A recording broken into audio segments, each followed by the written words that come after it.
Alô, comunidade, boa tarde, Brasil. As notícias mais importantes desta tarde você tem agora no ICL Urgente, sempre às 5 horas da tarde, sempre com a gente. Na redação do ICL Notícias, a Laura Couto. Boa tarde, Laura. Boa tarde, Rodrigo. Boa tarde para todo mundo que está nos assistindo. É isso, boa tarde para você que mora nesse país em que os bolsonaristas querem ajudar os ricos a pagar menos imposto de renda. Sabe como é que é, né, coitados? O partido de Ciro Nogueira, o PP, Partido Progressistas, Ciro Nogueira, que foi ministro do Jair Bolsonaro, apresentou uma emenda dentro do debate sobre isenção de imposto de renda, e essa isenção vale para quem ganha até 5 mil. Para poder isentar quem ganha pouco, tem que cobrar mais de quem ganha muito. Essa era a proposta original do governo. Só que o Ciro Nogueira, o bolsonarista, está querendo diminuir o imposto cobrado dos muito ricos. Daqui a pouquinho vamos falar mais sobre isso, é a nossa chamada principal nesta quarta-feira. Mas vamos falar de justiça para a extrema-direita. Como é que você cumpre a justiça para a extrema-direita? Eles querem anistia, sempre. Cometem as maiores barbaridades e pedem anistia. O ministro do Supremo Tribunal Federal, Alexandre de Moraes, respondeu hoje à decisão da Justiça da Espanha, que negou o pedido de extradição para o bolsonarista Oswaldo Eustáquio. Você lembra do Oswaldo Eustáquio? Um influenciador, comunicador, muito ativo no governo Bolsonaro, estava sempre naquele cercadinho, fazendo arruaça, espalhando fake news e, por isso, tem pedido de prisão decretada. Só que, valentão, como tantos bolsonaristas, escapuliu para a Espanha. E a Espanha negou o pedido de extradição que foi pedido pelo Brasil, né? Foi feito pelo Brasil. O ministro Alexandre de Moraes, com isso, decidiu interromper também o processo de extradição do búlgaro Vasil Vasilev, que teria cometido crimes na Espanha em 2022 e é acusado de ter feito tráfico de cocaína em Barcelona. Vamos com mais detalhes sobre esse ponto aqui. Laura Couto. Rodrigo, na decisão, o ministro Alexandre de Moraes disse que a Espanha descumpriu o requisito da reciprocidade no tratado de extradição que mantém com o Brasil, que está previsto na lei da imigração. Na segunda-feira, a Espanha, como você falou, negou a extradição do influenciador bolsonarista brasileiro Oswaldo Eustáquio com o argumento de que o governo do Brasil tem evidente conexão e motivação política para o pedido. Vale lembrar que o Eustáquio tem 2 mandados de prisão preventiva no Brasil por determinação do Supremo Tribunal Federal por ameaça, corrupção de menores e tentativa de abolição do Estado Democrático de Direito pelos atos do 8 de janeiro. Ele está foragido da Justiça desde 2023, Rodrigo. Pois é, esse Oswaldo Eustáquio, Laura, a gente conversava antes de começar o programa, usou até a conta da filha, menor de idade, para burlar uma decisão do Supremo Tribunal que dizia que ele não poderia atuar nas redes sociais. Ele passou a utilizar a conta da filha, que era menor, e está sendo processado também por isso. Bom, os bolsonaristas valentões, com essa aí do Eustáquio na Espanha, agora estão espalhados pelo mundo, né? Eles diziam que iam fechar o Supremo, que iam fazer acontecer, todos botaram o rabo entre as pernas e fugiram. Tem bolsonarista fujão na Argentina, no Paraguai, tem bolsonarista fujão de monte nos Estados Unidos e agora tem até bolsonarista fujão na Espanha, Oswaldo Eustáquio. E o Alexandre de Moraes, né, atua ali dizendo que é com reciprocidade. Se a Espanha não vai mandar de volta o Eustáquio, o Brasil também não vai mandar de volta esse búlgaro, né, que os espanhóis querem lá na Espanha, que teria feito tráfico de cocaína na Espanha. Vamos ver. De um lado, um traficante de cocaína, de outro lado, um bolsonarista, né? Mais ou menos equivalentes aí nessa disputa judicial entre Brasil e Espanha. Falando em extrema-direita, vamos agora para o hemisfério norte. Tarifaço de Donald Trump. A Casa Branca trouxe novos detalhes sobre as tarifas de 245% contra a China. Inicialmente, o documento da Casa Branca não explicava os detalhes de como é que os Estados Unidos chegaram a esse cálculo, né? Mas agora o documento foi atualizado no dia de hoje para esclarecer que a taxa será aplicada sobre produtos específicos. Ah, bom, então é absurdo. 245% de taxa de importação adotada por um país que durante décadas fez o discurso do liberalismo, abrir, né, as economias e tal. E agora estão nessa guerra com a China. Laura Couto tem mais informações também sobre esse fato. Laura. Pois é, Rodrigo, isso realmente gerou uma confusão. Então, o novo texto da Casa Branca ficou assim. A China enfrenta uma tarifa de 245% sobre importações para os Estados Unidos como resultado das suas ações retaliatórias. Isso inclui uma tarifa recíproca de 125%, uma tarifa de 20% para abordar a crise do fentanil e tarifas sobre bens específicos entre 7,5% e 100%. Essas tarifas sobre os bens específicos se referem à Lei do Comércio. Ela basicamente permite que os Estados Unidos apliquem retaliações a governos estrangeiros que atrapalhem o comércio do país. A Casa Branca ainda classificou as tarifas como uma forma de nivelar o campo de atuação e proteger a segurança nacional dos Estados Unidos. Rodrigo.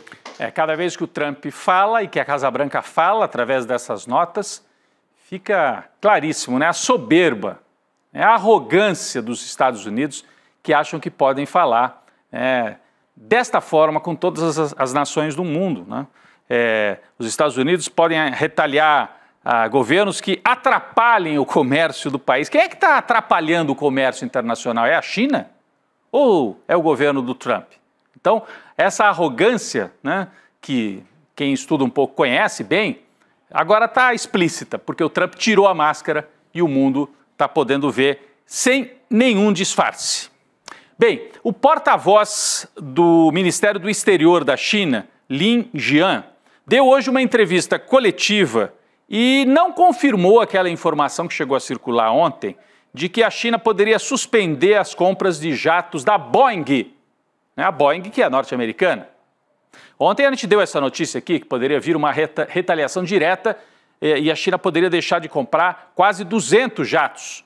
Hoje o Lin Jian deu essa entrevista e parece ter adotado uma posição mais cautelosa, deixou em aberto esta possibilidade. Apesar disso, elogiou diretamente o Brasil, a indústria brasileira, a Embraer, deixando também espaço para que o Brasil avance na venda de aeronaves para a China. Vamos ver o que disse o porta-voz chinês, é muito importante para a gente entender os espaços que se abrem de oportunidade para o Brasil. Aqui, Lin Jian, abre aspas. Permitam-me salientar que o Brasil é um peso pesado aeroespacial e a China atribui grande importância ao esforço de cooperação prática com o Brasil na indústria aeroespacial e em outras áreas. Nós recebemos bem as companhias aéreas chinesas e o lado brasileiro realizando uma cooperação relevante com base nos princípios do mercado. Ele fala de complexo aeroespacial. Muita gente não sabe, mas aqui na beira da Via Dutra, no Vale do Paraíba, fica a Embraer, uma das maiores empresas de aviação do mundo, de produção de aviões, especialmente aviões de médio porte. Uma indústria que foi feita com capital estatal de início, depois ela foi privatizada, mas vende para o mundo inteiro. São aviões que são vendidos para o mundo inteiro. Então a China está reconhecendo o peso do Brasil e deixou aberta esta porta para que o Brasil, que já vende muito para a Ásia, possa vender ainda mais se a guerra comercial permanecer no estágio em que está. Vale lembrar que a Embraer vem buscando há pelo menos 2 anos fechar uma venda de cerca de 20 jatos para aviação civil lá na China.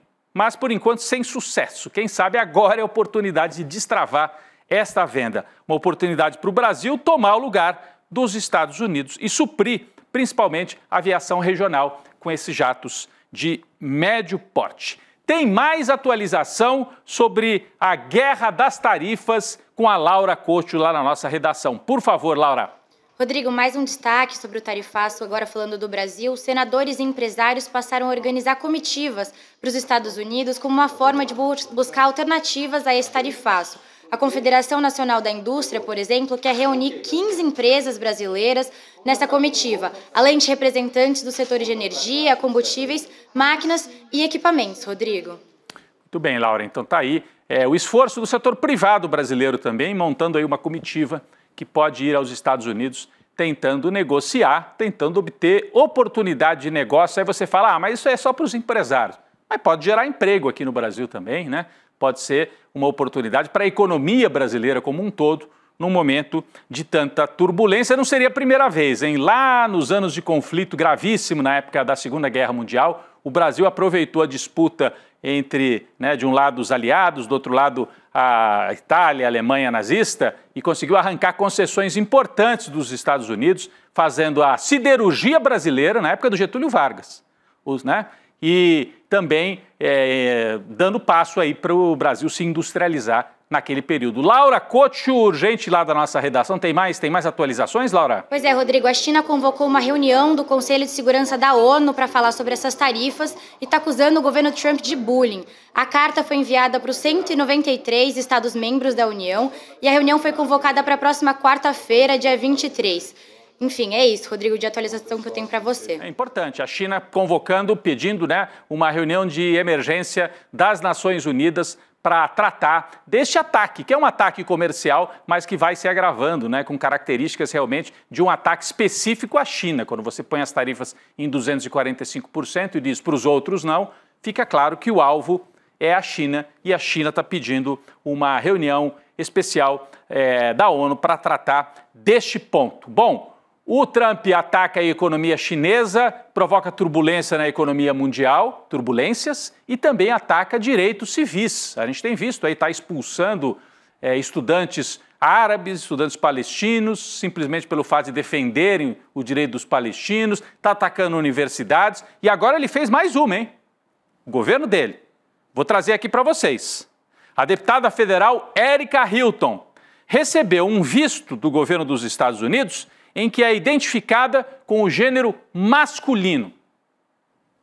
Isso foi feito pelo governo dos Estados Unidos. Ela iria participar de do evento Brasil Conference, no próximo sábado. Por se tratar de uma viagem oficial, o visto foi solicitado pela Câmara Americana à Embaixada dos Estados Unidos. Em 2023, durante o governo Biden, a deputada já havia conseguido um visto com sua determinação de gênero como mulher, que é assim que ela é tratada aqui, Foi eleita como mulher e é uma deputada brasileira.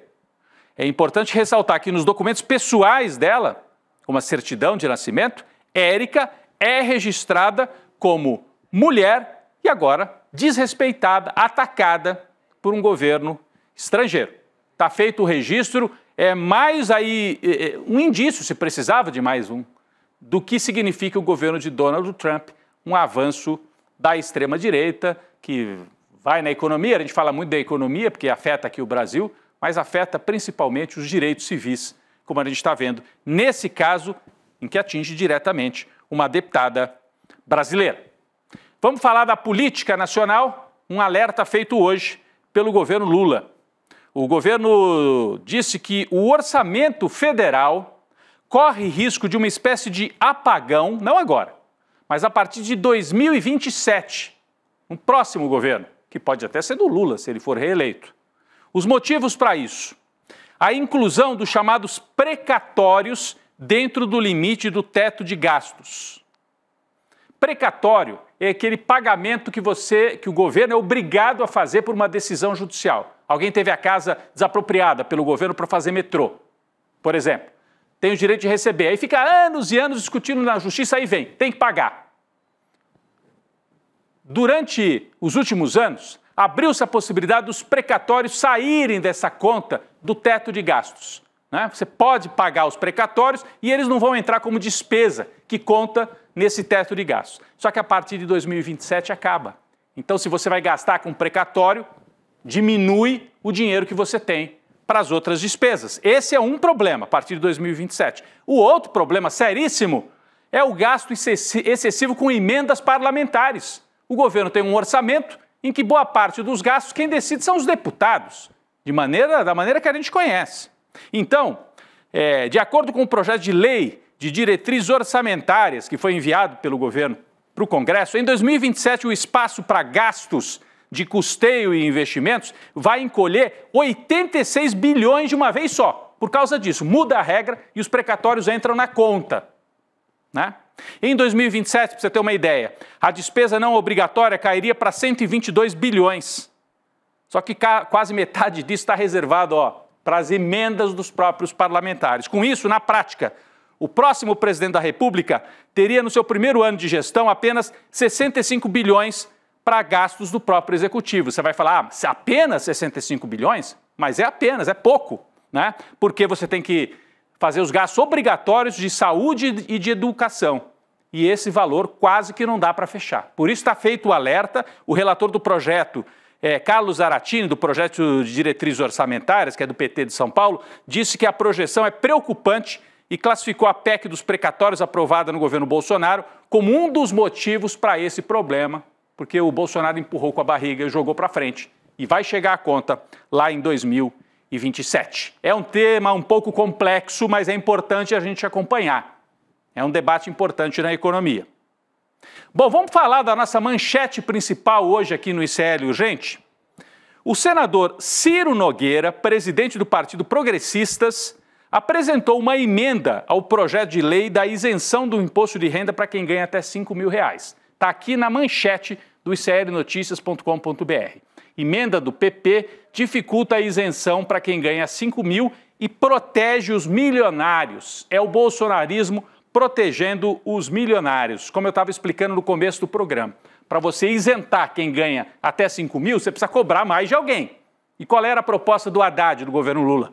Cobrar de quem ganha mais de 50 mil reais por mês, né? Colocar uma alíquota de 10%. O Ciro Nogueira está com pena desse povo. A Laura Couto vai explicar melhor para a gente que proposta foi essa, Laura, apresentada pelo partido do Ciro Nogueira.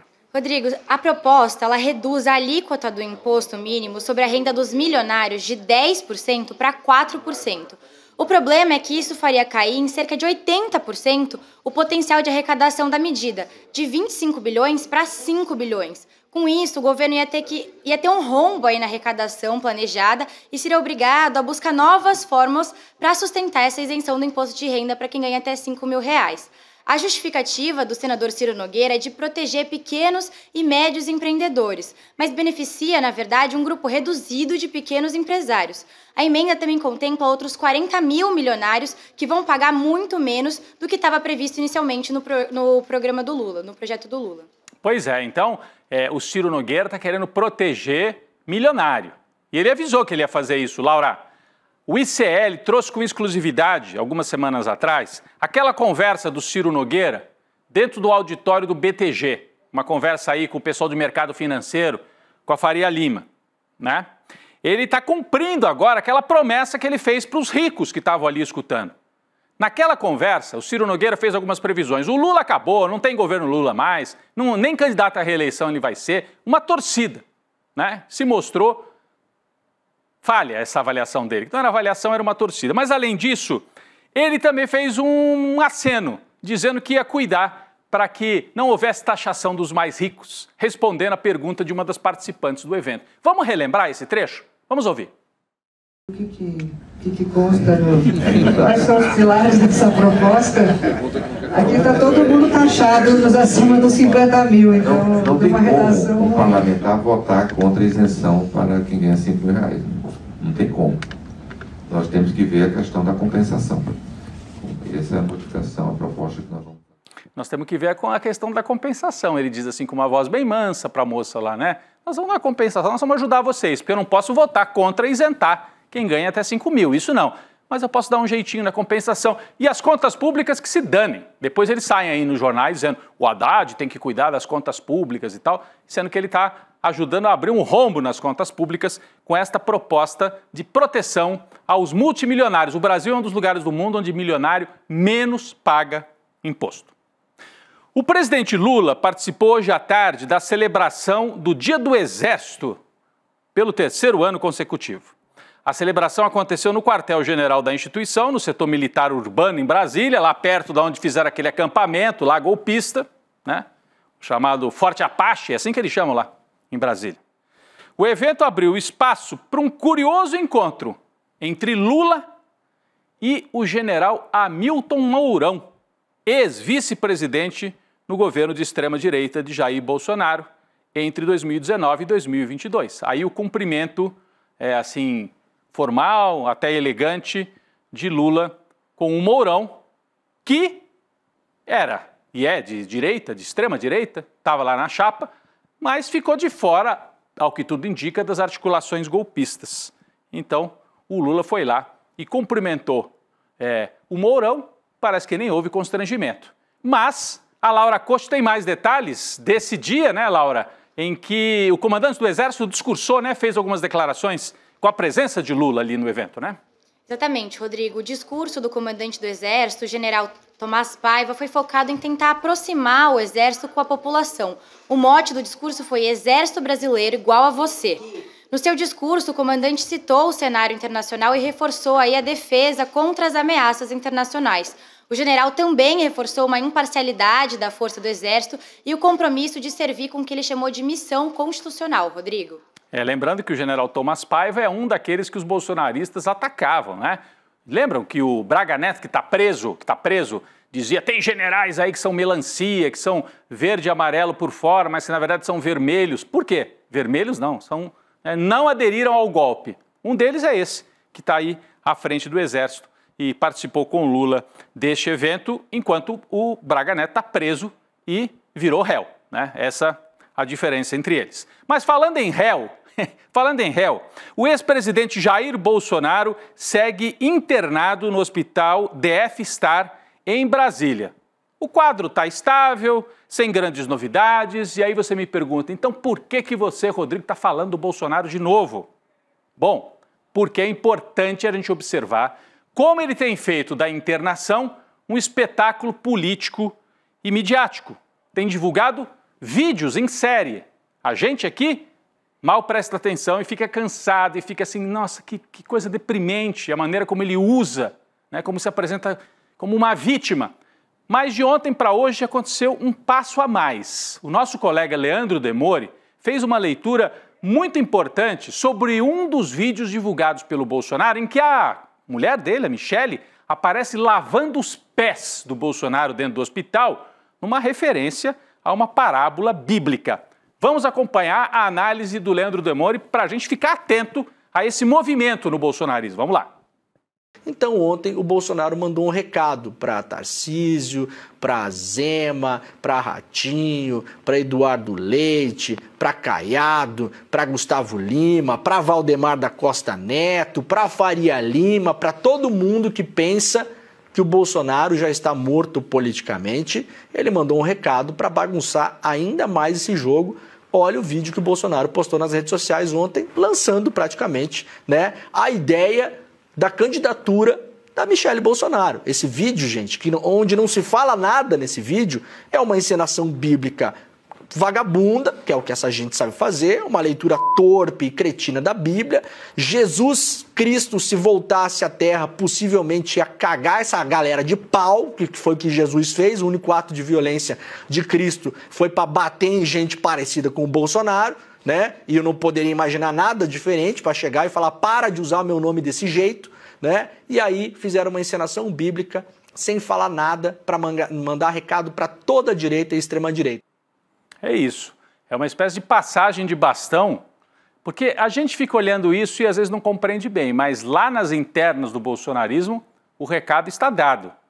A Michele é a personagem que está com o Bolsonaro, mais perto do Bolsonaro e que pode assumir esse bastão de uma candidatura, né? E ele gravou esse vídeo não foi por outro motivo, para avisar os outros candidatos da direita e da extrema-direita que ele, Bolsonaro, tem o comando da sucessão que vai ser necessária, porque ele está inelegível, além de estar sem condições clínicas também, se não estivesse inelegível, de concorrer à presidência em 2026. Vamos ficar atentos, o que está acontecendo agora.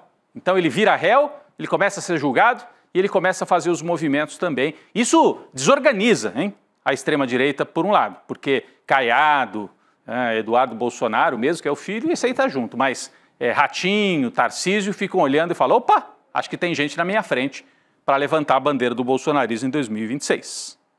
Falando em extrema-direita e golpista, um agente da ABIN, né, agência de inteligência, afirmou à Polícia Federal que foi obrigado a transportar relógios de luxo do Catar para o Brasil. Está aqui nesta manchete aqui no telão. O objetivo era entregar os relógios ao então diretor da agência, o Alexandre Ramagem, um dos que viraram réus na decisão do Supremo. Esse agente da ABIN disse ter sido constrangido por uma assessora de Ramagem a fazer o transporte dos itens. A defesa de Ramagem afirmou que os relógios foram recebidos, catalogados pela ABIN e encaminhados ao museu da instituição. A informação está sendo investigada pela polícia, pela PF, no inquérito da ABIN Paralela. Mas tem outra história, né, envolvendo a ABIN que saiu hoje. Laura Couto, qual é a outra história, além dessa dos relógios aí do Catar, Laura? Rodrigo, um outro funcionário da ABIN disse em depoimento à Polícia Federal que os drones da agência foram usados para gravar Jair Bolsonaro em eventos externos, como as motociatas e outras aglomerações. O objetivo era promover a imagem do ex-presidente Jair Bolsonaro. O então diretor da ABIN, o Alexandre Ramagem, ele publicava esses vídeos desses eventos nas redes sociais, mas não informava que as imagens foram feitas por drones da ABIN. Vale lembrar, Rodrigo, que amanhã a Polícia Federal vai colher o depoimento do atual diretor da ABIN, o Luiz Fernando Correia, sob a suspeita de obstrução da atual gestão na investigação da ABIN Paralela, Rodrigo. A gente continua acompanhando também a história da ABIN Paralela. Bom, São Paulo, o território de Tarcísio, o moderado, extremista de direita moderado, é assim que a imprensa gloriosa chama Tarcísio. Um vídeo gravado dentro de uma unidade da Polícia Militar de São Paulo e publicado na conta oficial no Instagram chama a atenção por referências a símbolos de supremacia branca e por ligação com a extrema-direita. Com o braço em riste e uma cruz em chamas, os novos oficiais do 9º Batalhão de Ações Especiais, em São José do Rio Preto, participaram de uma cerimônia macabra. Vamos ver.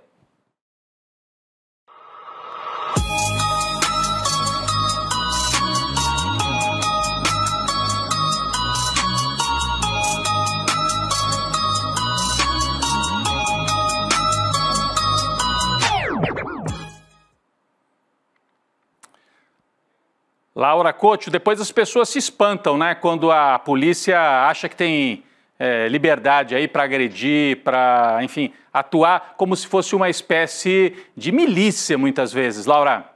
Pois é, Rodrigo, esse evento ele era o fim do estágio operacional quando os novos agentes eles são incorporados no pelotão da Polícia Militar. Só que esse evento, assim, é comum que aconteça à luz do dia, com juramento sobre bandeiras no estado de São Paulo. Só que durante a gravação, a gente até disse que vai honrar o batalhão em sacrifício da própria vida. Então a gente vê um extremismo muito grande, né, Rodrigo? É, um extremismo que está nos símbolos, que está nessa história das chamas e que está, inclusive, nesta frase que a Laura trouxe aqui para a gente. Pessoal, hoje, no ICL Notícias, primeira edição, Eduardo Moreira trouxe uma denúncia grave.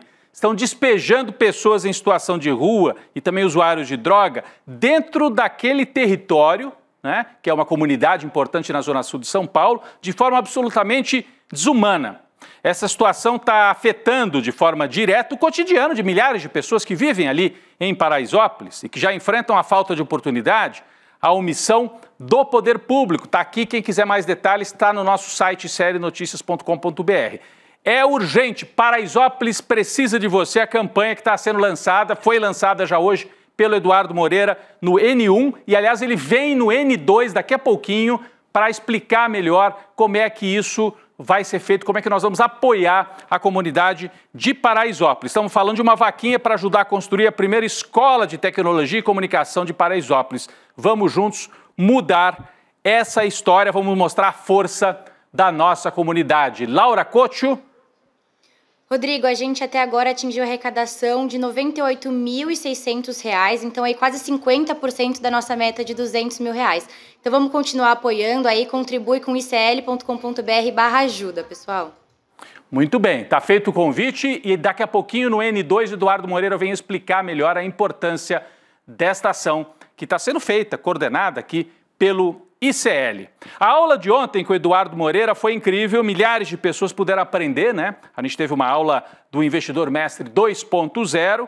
O Investidor é o programa, o Investidor Mestre, o programa de educação financeira para que você aprenda como salvar o seu dinheiro. Você tem pouco? Mais importante ainda salvar. Se tem um pouco mais, tem que saber como investir, não ficar só na mão das dicas do gerente de banco. Não perca tempo, o replay desta aula está disponível por tempo limitado. Você pode se inscrever, está aí na tela, iclurgente.com.br. Você que por acaso esqueceu, não acompanhou ontem, ou ouviu só pela metade, ouviu só um pedaço, quer acompanhar de novo, vai ter o replay. É só deixar o seu e-mail aí iclurgente.com.br, entra, coloca o e-mail ou faz pelo QR Code que está aí na tela. Você também pode fazer o pedido e acompanhar o replay desta super aula Investidor Mestre 2.0. Laura Couto, obrigado pela presença mais uma vez. Amanhã eu não estou por aqui, Laura, mas você cuida da lojinha aqui do ICL Urgente direitinho, eu tenho certeza, com o meu amigo e o nosso super companheiro jornalista Fábio Panunzio à frente do ICL Urgente amanhã. E eu estou de volta depois do feriado. Mas hoje ainda tem aqui o N2, eu estaria ao lado da Gabi, do Chico Sá, com muito prazer. Tchau, Laura, obrigado, viu? Tchau, Rodrigo. Boa tarde, bom feriado. Valeu, gente. É isso aí. Daqui a pouco a gente segue com as notícias no N2. Valeu, gente. Fala, turma. É o seguinte, quer mais uma chance para assistir a nossa aula que fez o maior sucesso de educação financeira? Teve gente que perdeu por diversos motivos, né? Até por ter esquecido simplesmente e está querendo assistir. Então a gente vai liberar um link aqui para você poder assistir a aula e aproveitar tudo que ela trouxe de bom para as pessoas que estavam lá. Realmente, é 1 hora para mudar completamente a sua visão sobre o mundo das finanças e dos investimentos. E no final da aula também uma chance de você se juntar a mais de 70 mil pessoas que fazem parte da nossa comunidade, que todos os dias acompanham os mercados e tem toda essa nossa ajuda, esse nosso suporte para reequilibrar a sua vida financeira, tá bom? Boa aula para vocês!